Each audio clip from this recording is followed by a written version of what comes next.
It's another exciting episode of Executive Couch. Stick with us as we take a peek into the minds of C-suite executives, policymakers, and key industry players. Gracing our couch today is a transformational leader who has worked with several multinationals across Africa. More specifically, he has risen the ranks in Airtel Nigeria. In 2014, he was the Regional Director, Lagos. The following year, he was the President, Direct Sales. And in 2017, he served as the Regional Operations Director, West Africa. Right now, he is sitting as the Chief Commercial Officer of Airtel Nigeria. Make welcome Femi Oshinlaja as Wade Aime speaks with him.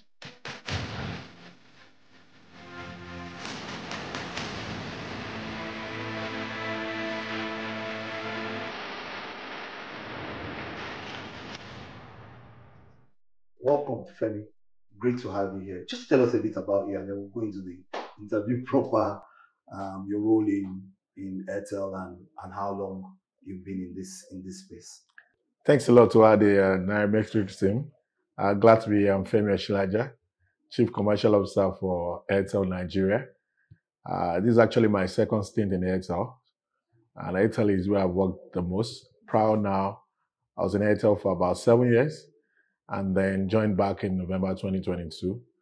And I'm responsible for the GSM, our mobile money business, as a Chief Commercial Officer, and basically working to ensure our customers get best-in-class service around our GSM, home broadband, and mobile money service, which is Smart Cash in Nigeria.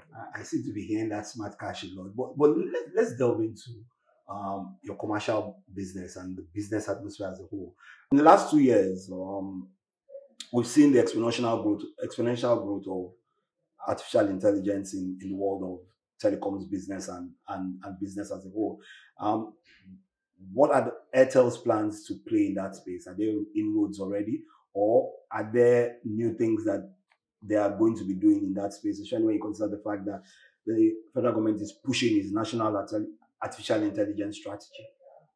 Okay, so I mean, for us, we're an early adopter of technology, and same thing with artificial intelligence, machine learning, and all that. But talking specifically to AI, it's a core part of how we improve our quality of service.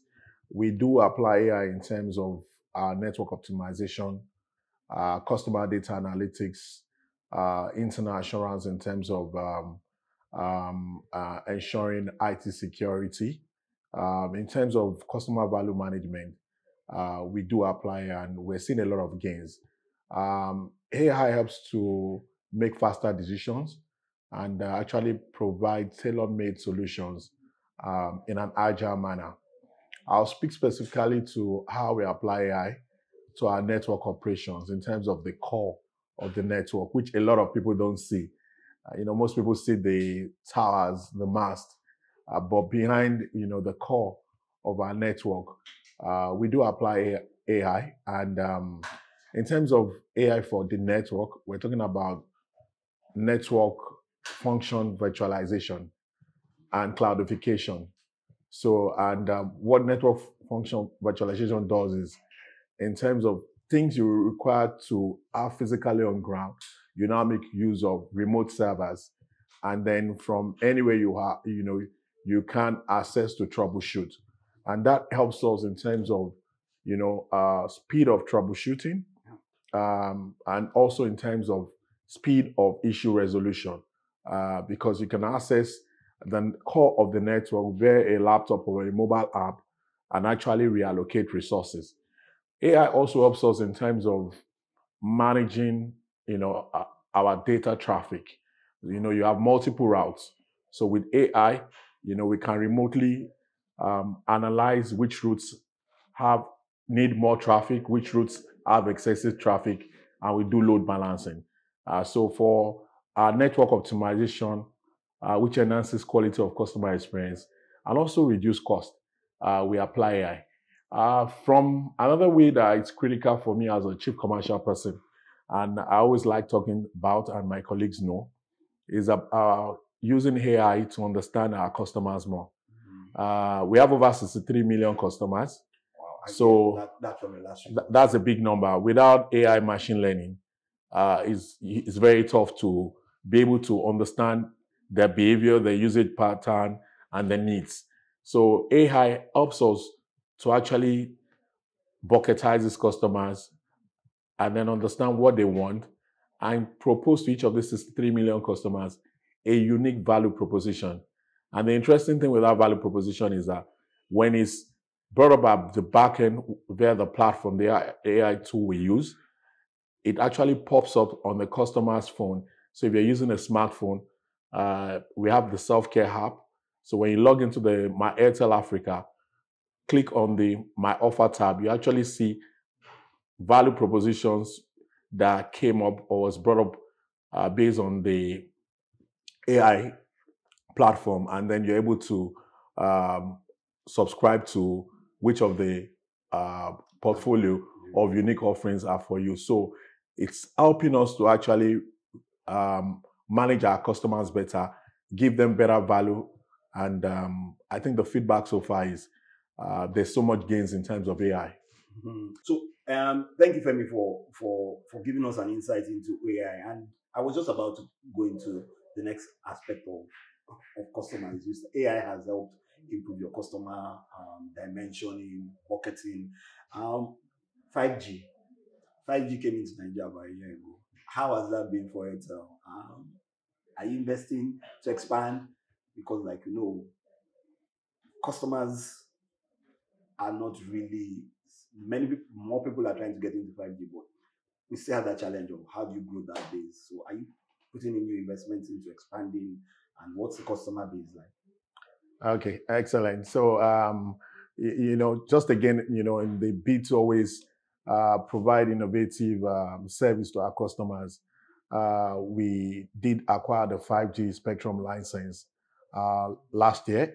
And then since June 2023, we launched full-blown 5G service in Nigeria.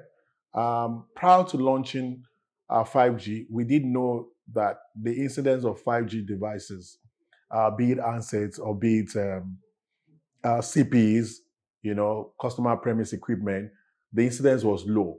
5G devices, percentage of all technology devices in Nigeria was less than 1% in terms of numbers. But we believe in investing ahead. Our approach to investing is an infinite approach whereby we don't wait for the customers to be ready in terms of having the 5G assets. So what we've done is for a customer to enjoy 5G experience, Airtel has made available the 5G technology on its network. Next is the 5G access device, which could be a handset, iPad, or any CPE that is 5G enabled. And then with that, people are able to get 5G experience. So because of the low incidence of 5G devices and the cost price, which is probably about 200,000 naira as at when 5G was launched, what we've done is to work with OEMs, original equipment manufacturers, to come with affordable, discounted 5G handsets, and also affordable, discounted 5G indoor routers and outdoor routers. And, with as low as 20,000 naira, 30,000 naira, you can get a 5G router. And then every month you subscribe, you get the benefit of 5G. Now, in terms of expansion of rollout, we want to expand more. And we are doing that, is in our plans to make sure that we are ahead of the curve in terms of making 5G available. It's a substantial investment. It's available in the public space. How much we acquire the license? About $284 million was paid for the license, and it's only valid for 10 years, from 2023 to 2033. But that is what it takes to be a strong mobile network operator. You need to invest a lot in CapEx to ensure that your customers can get the latest innovation and also top quality service.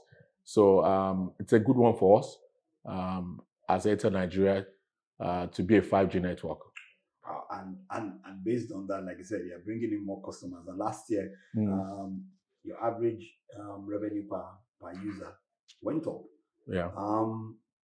What we've seen over the last 2 weeks in the news, and every Nigerian has been going back and forth.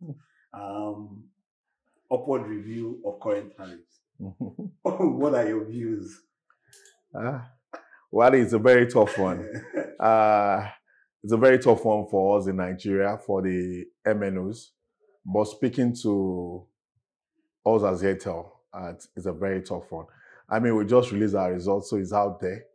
We're all aware of the rising inflation, energy costs increase, epileptic supply of power from the grid, so you have to depend on diesel, the rising cost of diesel. Of course, as an environmental friendly business, we also get our partners, to opt for hybrid solutions, solar, to try to go green and, reduce pollution in the environment. But nonetheless, it's very, very clear that this industry, the telecom industry, which you belong to, has not seen an upward increase in tariffs since 2018. That is 6 years almost. And I don't need to mention it, we're all aware of the level of devaluation. Now, for all our investments, I've spoken about AI, I've spoken about 5G.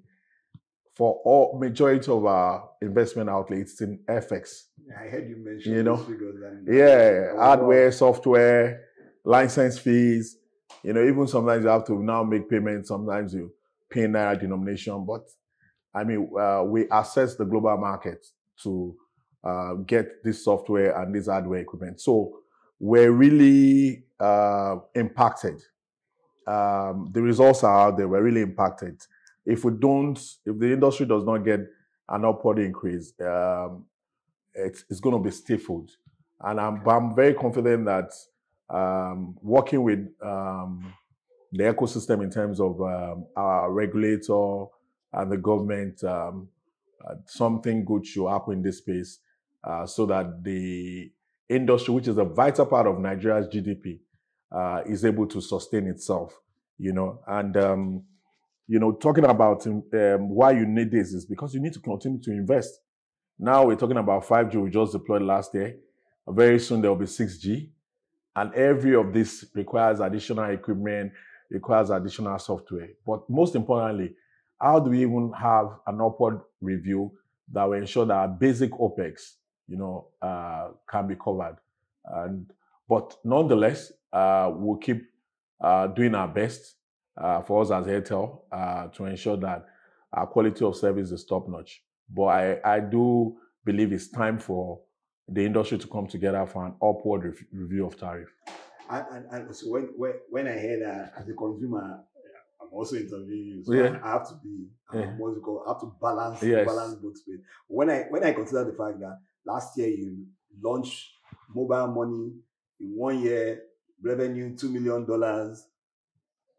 That's very impressive. Okay. And these consumers are facing the same climate as you. So considering all this, what are your growth expectations for this space over the next 5 years because of the cost implications and the number of things you've mentioned now? But impressive numbers in the very first year for mobile money. Yes. So, our vision as Airtel is to bridge digital divide and also enhance financial inclusion as Airtel Africa, which Airtel Nigeria also dovetails into. So we waited so long for the payment service bank license, which is the license we're using for our smart cash powered by Airtel payment service bank, which offers everything you need from mobile money to banking, the full space of it. So the revenue is really not what bothers me now, because the revenue you see there is actually way lower than the initial cost from a capex point of view, setting up point of view. We want to go for more customers. We want every Nigerian to be able to use smart cash wherever they are. And that is why the channel, we're using a multi-channel approach where if a 2G customer using a 2G phone, that you don't have a data phone, you can use the USSD SMS channel. If you are a smartphone customer, you can use the app, which is available on the various stores, digital stores, be it iOS or be it Google. And what we've done is, to create an omni experience, across these various channels. Now, the key thing is about the use cases we have, the relevance of the use cases, and affordability, because our goal is to make payment service, banking affordable for both the unbanked and the banked. What I can tell you is that wherever you've seen in the initial numbers is not where the destination is. Where you look at us having a goal to be a dominant player in the payment sector. So I think there's too much room for growth there, and we're going to really bring in some disruption with respect to how payments is done within the financial payment sector. Be rest assured of that. Okay, and that makes a lot of sense, because more people will become will move out of that cash space, like the government is trying to push. But when you look at some of the things that have happened over the last 3-4 years in the telecom space, enabled voice call, video conferencing, augmented reality. We're seeing the big players across the world, Meta, X, Snap, beginning to go into that space. Is there any threat to Airtel as a business? And if there is, how do you mitigate that? Because, like you said, money to invest. Yeah, you're right, Wadi. Yes, I mean, voice over IP, OTT calls, OTT voice calls, OTT video calls. I mean, very popular in Nigeria is WhatsApp, voice video calls, and all. They are actually a threat to traditional voice revenue, and we've seen the impact in terms of it challenging MNOs across the globe. So it's something that is not peculiar to Airtel or Nigeria.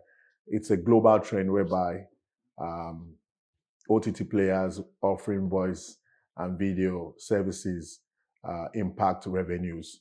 But however, Nigeria is quite distinct among other countries. So where other countries you've seen sharp decline in their voice revenue, Nigeria is still seeing growth in voice revenue. So if you look at our financials, so you still see we're growing voice revenue year on year, but the rate of growth in voice revenue is lower than data. So, Nigerians see data as life, So how do we do this? Is by innovation. For us as a MNO, we're not just an enabler. We also bring in content. We're not a pipe. We play we'll play the platform game, and we'll play the solution game. Now we work with other players in the digital ecosystem, to create joint business plans. From those joint business plans, come up with value-added propositions, and then it becomes a win-win. I think we believe in collaboration, and data ecosystem play is actually about a lot of partners coming together and then coming up with a unique proposition.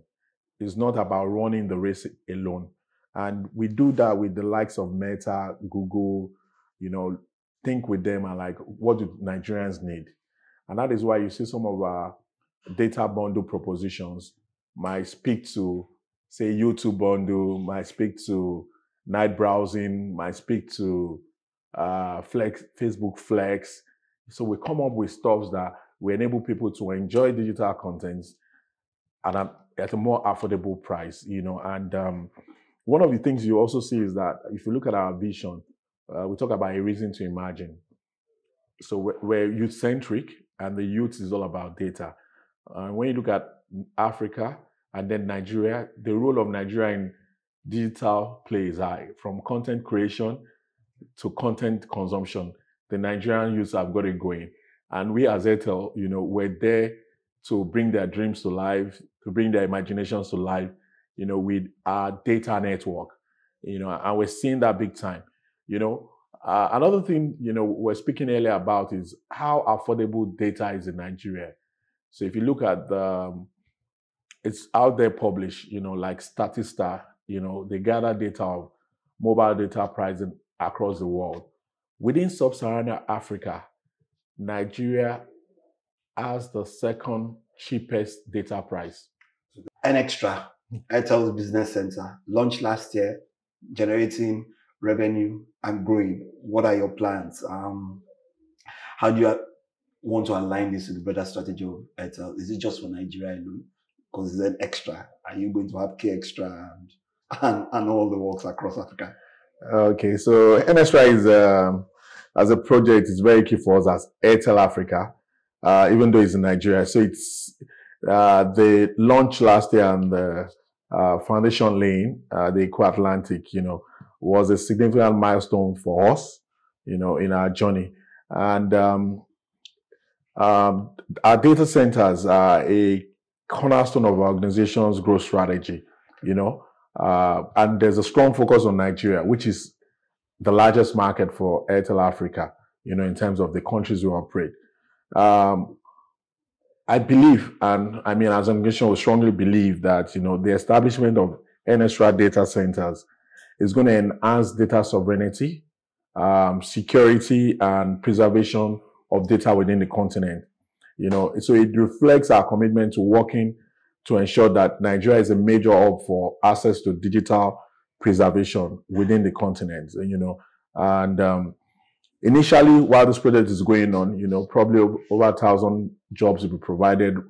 And then, once the project is ready on delivery, you're looking at about 250 permanent jobs for Nigerians, supporting companies, across the manufacturing, financial sector, healthcare sector, for their data storage and data computing, into our data center.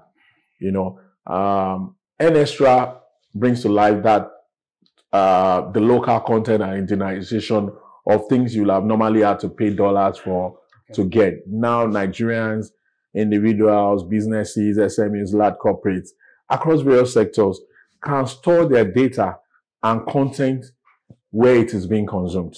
Okay. And I think that's a good thing. And we're doing this across our opcos in Africa. And we started with Nigeria, which is a key market. So I think this is a good one for the government. They've been a big advocate of local content and storage of some certain data locally. So I think with NSRA, we've positioned for such. And that's a great one for Nigeria and for Airtel. Renewal of your 2100 spectrum. Yeah. How is it going to enhance Airtel's mobile services, and what role does this renewal play? I know it's for another 10 years. Why is this so important to the push that Airtel is putting in the market today? Okay, so the 2100 megahertz spectrum still has its role in our network, and you have 3G devices in Nigeria. So the 3G customer needs that spectrum for voice and data. So if you have a 3G device, we need that spectrum to provide that. We also still need the 2100 megahertz spectrum to serve as a fallback for 4G devices or 4G customers, So overall, that spectrum is still relevant for 3G and 4G customers. However, looking at global trends, we're seeing a sunset of 3G technology, 3G devices. So should that come into play in Nigeria, we can still make use of the 2100 megahertz frequency, the spectrum for 4G, and it will just only enhance further the quality of customer experience. So even should there be a sunset of 3G technology, the 2100 can be used for 4G customers, 4G devices to enhance their experience. Okay. That's brilliant. So it's still really relevant for at least another 3, 4, 5 years. No, it could be up to that 10 years as you move out from the 3G spectrum. Am I right? Yes. And finally, my last question to you before we say round up. Airtel Africa CEO Segun Busoya will be departing soon. He's moving out after 12 successful years tenure with the company. What can we expect from the next CEO, Sunil Taldar, who will be taking over as the next chief executive officer of the group? What are our expectations? Great. Okay, great. I mean, we've been saying a lot of thank you to Segun Ogunsanya. It's been 12 meritorious years of great success for Airtel Nigeria and Africa under the leadership of Segun Ogunsanya, and we're very grateful to have had him as our leader, in Airtel Africa. And we're also glad to welcome Sunil Talda, as our group CEO. And in terms of Sunil's vision, is all about Airtel Africa's vision and strategic imperative, to ensure that we bridge the digital divide and enhance financial inclusion, leveraging smart cash powered by Airtel. So this is what's going to still be further accelerated in terms of vision and strategic imperatives under Sunil. So two great leaders. We've had, we'd say thank you to Segun, and we also gladly welcome our Sunil Talda. Thank you, Femi. I've been speaking to Femi Oshinlaja. He's the Chief Commercial Officer of Airtel, on this episode of Executive Couch, brought to you by Nairametrics. Thank you, Femi. Thank you very much. Yeah, great. And, thank you for all the insights from Airtel. Thank you. I keep doing well. I keep enjoying Airtel. Thank you.